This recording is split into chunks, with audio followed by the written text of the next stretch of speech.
क्योंकि पप्पू भाई साहब जो भी हैं उनका अपना कैरियर है, उन्होंने कितनी गलतियां किया है, कितना उन्होंने समर्थन किया है, फिर वे बातें लेकर के आना, यानी कि कहीं न कहीं मतलब आपके कंधे के ऊपर बंदूक रख के गोली चलाने वाला काम वे लोग करने लग रहे हैं। आर्थिक मजबूती, सामाजिक मजबूती, ऐतिहासिक मजबूती, महिला सशक्तिकरण के साथ साथ में जितना भी सरकार के अंदर भी हमारा योगदान होगा हम सरकार से मांगेंगे। जिसने भिवानी को बसाई है महाराजा नीमपाल सिंह तंवर, उनकी 51 फुट की तस्वीर बनाने का मैंने एक आह्वान किया है।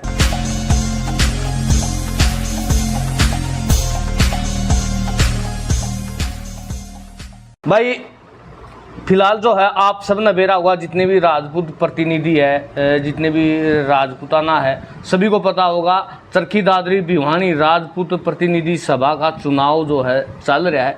और वो चुनाव 28 तारीख को होने वाला चुनाव है, जिसमें कि समाज के लिए कार्य करने वाले व्यक्ति को चुना जाएगा, समाज का, राजपूत समाज का प्रधान चुना जाएगा। तो हमारे पास 2 ऑप्शन उसके अंदर है, एक भाई नेत्रपाल हमारे सामने बैठा हुआ है और दूसरा ब्रिजपाल सिंह पप्पू हमारे जो खरक गांव से है, वो भी राजपूत समाज से है, वह परमार है। और इनका जो है एक ही काम रहेगा, राजपूत समाज के उत्थान के लिए कार्य करना।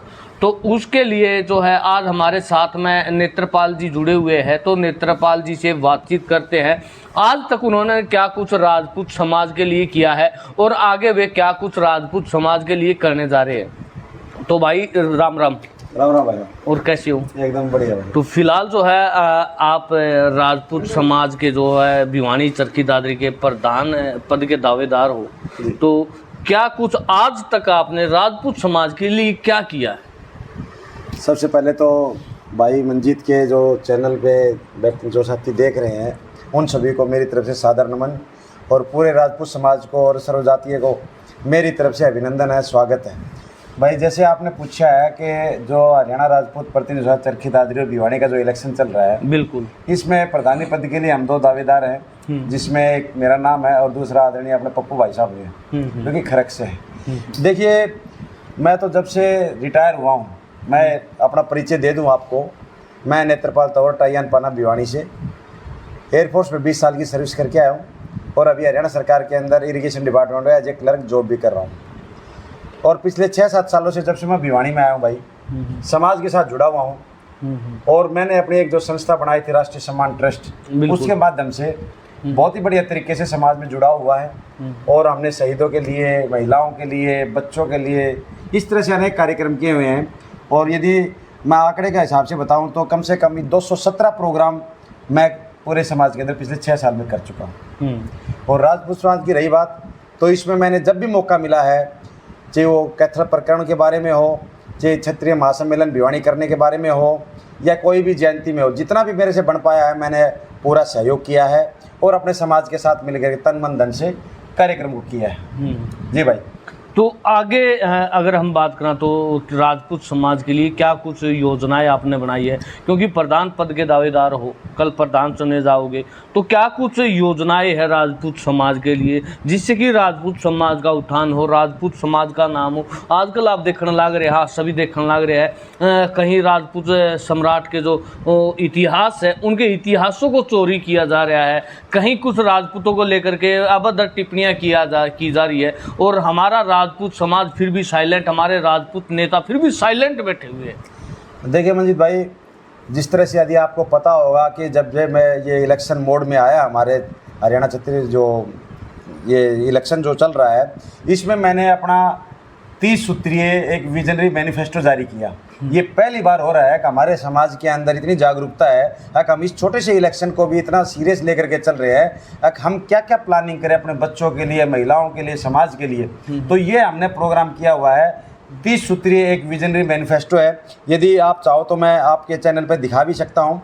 ये मैं कैमरामैन से कहूँगा कि आप यदि क्लोज कर सकते हैं तो एक बार इस पर नज़र ज़रूर दौड़ाएँ, क्योंकि मैंने कोशिश की है समाज के हर पहलू को टच करने के लिए, जिसमें सबसे पहले यदि मैं थोड़ा सा जल्दी में बता देता हूँ आपको, भाई राजपूत सभा का जो हमारा ऑफिस है वो बहुत अच्छा होना चाहिए। और इतिहास चोरी का जो आपने विषय छेड़ा है, इसमें सबसे बड़ा इशू ये होता है कि हमने खुद ही अपने महापुरुषों को धीरे धीरे नगण्य बना दिया, जिसकी वजह से दूसरे समाज ने उनको अडॉप्ट कर लिया। मैं भिवानी के अंदर राष्ट्रीय सम्मान ट्रस्ट के माध्यम से, राजपूत समाज के माध्यम से, सर्व समाज के माध्यम से जिसने भिवानी को बसाई है, महाराजा नीमपाल सिंह तंवर, उनकी 51 फुट की तस्वीर बनाने का मैंने एक आह्वान किया है पूरे सर्व समाज के साथ में। राजपूत समाज इसकी लीड करेगा और हम चाहते हैं इसी तरह से हर महापुरुष का जिन्होंने भी अपना गांव बसाया है उन सभी के अंदर उनका स्टेचू बने, उनकी यादगार बने, ताकि कोई चुरा नहीं सके। इसी तरह से एजुकेशन के मामले में भी हम भी चाहते हैं भी भिवानी के अंदर ऐसी संस्था बने, ऐसी जगह बने, बच्चे एग्जाम देने के लिए आते तो रात को रुके। जैसे आपने देखा हुआ पीछे में जितने बच्चे आते हैं भिवानी के अंदर, तो मैंने करीब करीब 7 बार अपने जो जाड़वाड़ी परस है मेरी, वहाँ उन बच्चों को ठहराया है। बिल्कुल, महिलाओं की वीक बनाएंगे हम चाहते हैं कि परिवार जितने भी हमारे परिवार है जो भिवानी और चरखी दादरी के हैं, मैं जहाँ तक मेरे का आंकड़ा मेरे को लग रहा है करीब 50 से 60 हज़ार परिवार है। मैं चाहता हूँ हमारी सभा से सभी जुड़े ताकि हम संख्या बल भी दिखा सके।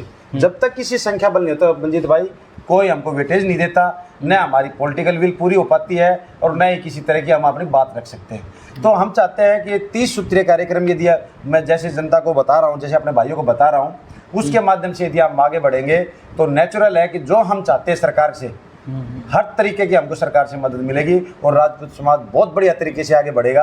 इन्हीं शुभकामनाओं के साथ है कि सारा समाज एक बार इकट्ठा होकर के अपनी पूरी कोशिश करेगा और हर तरीके से आर्थिक मजबूती, सामाजिक मजबूती, ऐतिहासिक मजबूती, महिला सशक्तिकरण के साथ साथ में जितना भी सरकार के अंदर भी हमारा योगदान होगा हम सरकार से मांगेंगे। बिल्कुल।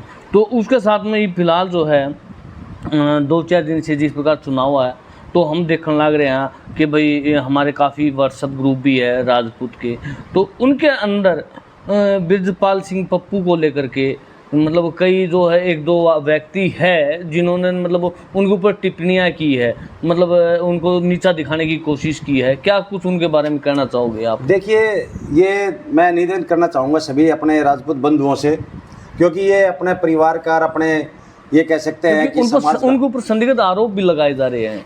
देखिए, इस चीज़ से थोड़ा सा जो सच्चाई है उसको कोई छुपा नहीं सकता, लेकिन पब्लिक प्लेटफार्म के ऊपर या किसी तरह की कोई भी वक्तव्य देने से पहले हम इस समाज को सोचना चाहिए कि हम अपने सर्व समाज के साथ जुड़े हुए हैं और सर्व समाज के अंदर यदि इस तरह की कोई भी बातें जाती है तो हमें इन सब बातों से बचना चाहिए। क्योंकि पप्पू भाई साहब जो भी हैं उनका अपना कैरियर है, उन्होंने कितनी गलतियाँ किया है, कितना उन्होंने समर्थन किया है, वो जो निजी लोग हैं वो अपने बयान व्यक्त कर रहे हैं, वो अपना हम चाहेंगे कि यदि ऐसी कोई बात होती है तो इंडिविजुअल आदमी अपने बात रख सकता है, बात कर सकता है, लेकिन सब पब्लिक प्लेटफार्म को जो अपना व्हाट्सएप का है इसको बचना चाहिए। मतलब क्या है चुनाव के को लेकर के और फिर वे बातें लेकर के आना, यानी कि कहीं न कहीं मतलब आपके कंधे के ऊपर बंदूक रख के गोली चलाने वाला काम वे लोग करने लग रहे हैं। मंजीत भाई, इसमें न तो मेरा कंधा है और न ही मेरा कोई शिकार है। हम यहाँ पर हम दोनों भाई, मैं अपने बड़े भाई ब्रजपाल पप्पू का मान सम्मान करता हूँ, हम जगह जगह मिलते रहते हैं, लेकिन हमारे दोनों के विचारों के अंदर ऐसा कुछ भी नहीं है। ये समाज एक है और इकट्ठा रहना चाहिए। यदि हम दोनों में से कोई भी चुन करके आता है तो हम समाज में काम करने के लिए आ रहे हैं, तो छोटी छोटी बातों का यदि किसी का अपना कोई निजी है तो हम कहेंगे कि उस चीज़ को प्लेटफार्म के माध्यम से न लेके आए और एक स्वस्थ हम चाहते हैं इलेक्शन हो और बढ़िया तरीके से राजपूत समाज को बहुत ही बढ़िया अध्यक्ष मिले, चाहे वो आदरणीय पप्पू भाई साहब हो या फिर मेरा नंबर पड़े, हम समाज की सेवा करने के लिए। यानी कि आपका जो ये कहना ये है, कल अगर समाज चाहे ब्रजपाल पप्पू को चुनता है अपना प्रधान या फिर नेत्रपाल तंवर को चुनता है, किसी एक को भी चुनता है, तो मतलब आप उसका स्वागत करोगे और उसके कंधे से कंधा मिलाकर समाज के उत्थान का कार्य? बिल्कुल। देखिए मंजीत भाई, हम तो शुरू से ही समाज को जोड़ने पे लगे हुए हैं। जब से पिछले 6 साल से मैं काम कर रहा हूँ, शहीदों के नाम से काम कर रहा हूँ, महिलाओं के सम्मान के लिए निकल रहा हूँ, या फिर समाज में कोई भी बच्चा आगे निकलता है उसका, तो हम जुड़ाव की तरफ चल रहे हैं। जितने भी अभी तक मैंने प्रयास किए हैं वो समाज को जोड़ने के लिए किया है। जी, ऑनलाइन क्यूज कंपटीशन लगा लूँ तो कोई भी जीते, जीतना कोई बड़ी बात नहीं है, लेकिन मैं इस इलेक्शन से एक मैसेज देना चाहूँगा। मैं सभी से निवेदन करना चाहूँगा, जितने भी राजपूत बंधु हमारे जितने भी वोटर हैं, मैं उनको ये बताना चाहूँगा, आप एक बार अपने घरों से निकलिए और इस लोकतंत्र प्रक्रिया के अंदर अपने वोट की कीमत को पहचानिए। क्योंकि जब तक हम वोट की कीमत को नहीं पहचानेंगे तब तक हमको अपने अस्तित्व का पता नहीं चलेगा हमारे पास कितनी पावर है। इसलिए मैं सभी से निवेदन करता हूँ कि सभी एक बार घर से निकल के अपना वोट को जरूर कास्ट करें और ज़्यादा से ज़्यादा संख्या में इसके अंदर पार्टिसिपेट करें, और जो भी जीतेगा वो समाज का लीड करेगा, अध्यक्ष बनेगा। लेकिन हारे कोई जीते कोई, लेकिन समाज जीतना चाहिए, मैं सभी से निवेदन करूंगा, छोटी छोटी बातों को साइड में रख करके इस लोकतंत्र प्रक्रिया को पूरा करें और समाज को एक बार ऊपर उठाने का प्रयास करें। मेरा सभी से ये निवेदन रहेगा। तो भाई जैसा कि आपने देखा है 28 तारीख को होने वाले राजपूत प्रतिनिधि सभा के जो अध्यक्ष होते हैं, प्रधान होते हैं, उसका चुनाव को लेकर नेत्रपाल तंवर जी ने एक जो है साफ शब्दों में भी कह दिया है, अगर समाज ने नेत्रपाल तंवर को भी अगर चुनाव के अंदर जिताने का काम किया है तो हम उनके साथ भी कंधे से कंधा मिला करके काम करेंगे। तो और भी जो हमारे भाई है जो इस प्रकार मतलब आरोप लगाते हैं उसके ऊपर ब्रिजपाल पप्पू जी के ऊपर, तो उनसे कहेंगे भाई आपका अगर कोई भी पर्सनली विवाद है तो आप डायरेक्ट उनसे कीजिए, न कि चुनाव को लेकर के आप माहौल ख़राब करने का काम करें और हमारे राजपूत समाज को एकता के सूत्र के अंदर बांधने का काम करें। और ज़्यादा से ज़्यादा भाई इसके अंदर 900 है ना, करीब 850 के आसपास, 850 के करीब इसके अंदर मतदाता है जो कि मेंबरशिप है जिनके पास में, वे ज़्यादा से ज़्यादा संख्या में पहुंच कर अपना मतदान जरूर करें। और भी भाई जो अपना भागीदारी लेना चाहता है तो वो अपनी राजपूत प्रतिनिधि सभा के अंदर ज़्यादा से ज़्यादा भागीदारी ले। तो भाई एक निष्पक्ष चुनाव होना चाहिए और एक अच्छा नेता जो आपकी समाज का उत्थान कर सके वो आपको चुनना है। इस नेता की कोई सैलरी नहीं होती, सिर्फ समाज उत्थान का कार्य करते हैं। तो भाई से यही कहूँगा भाई ज़्यादा से ज़्यादा जो है मतदान करें और वीडियो को लाइक शेयर करना न भूलें। ये सभी साथियों से निवेदन है, जहाँ तक ये वीडियो जा रही है तो ये कार्ड है जिसका मेरा उगता हुआ सूरज का सिंबल है और 28 तारीख को हमारा ये इलेक्शन है हरियाणा राजपूत प्रतिनिधि सभा का।